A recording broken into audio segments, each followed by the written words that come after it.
you are maybe the only woman who is handling the alien abduction phenomena. How do you feel when you treat the case? Well, as we all know, alien abduction is something that is still very, very strange for all of us as human beings to even consider the fact that something as extraordinary is happening to millions of people. I felt, and not even as a woman, but just as a human being, that there was a need for these people, someone to go to. They needed help. They need a support system.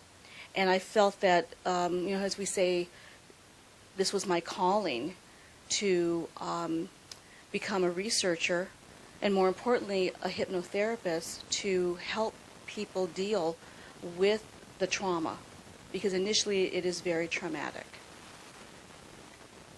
And since such events are really traumatic, do you think that this trauma has behind it something good for the people who is abducted or not?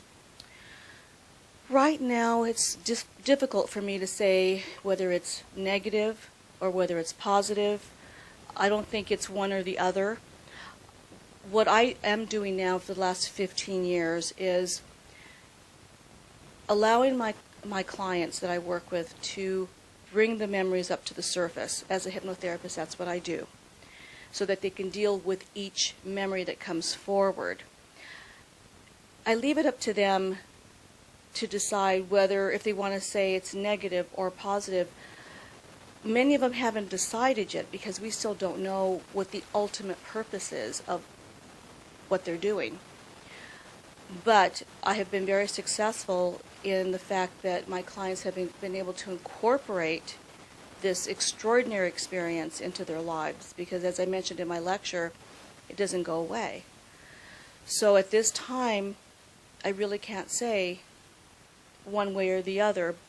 I say it's positive in a way where the work that Bud and I are doing, my other colleagues are doing, is to start the healing process for these people. And there are going to be more people coming forward when you do conferences like this, for instance, or we do television shows. People out there that are experiencing these things now realize that there is help. They'll be able to get help. And a very interesting question is, what about the abductees? Do you think that after such experiences, they are changed by them?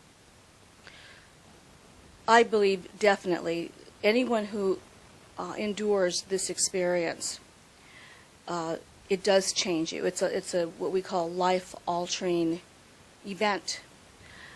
They can't help but be changed by it. As I mentioned in my lecture, many of them come away from this experience with their psychic abilities heightened. I believe we all have psychic abilities, but not all of us use them. Some of us are afraid of them, just to predict something and have something happen. But with these abductees, their abilities have been heightened by this experience. So in a way, they think, I'm glad that this happened to me, because at least I have this gift that I realize now. In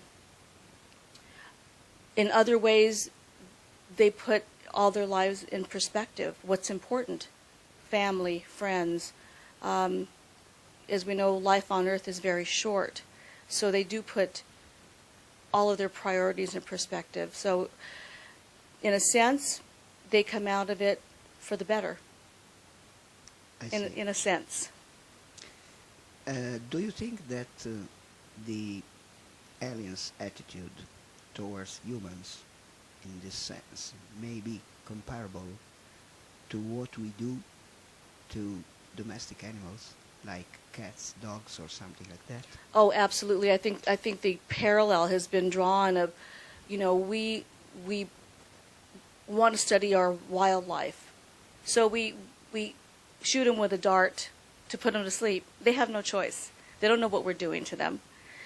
We just want to study them. And then we tag them so that we can, months later, we can find them and study them some more.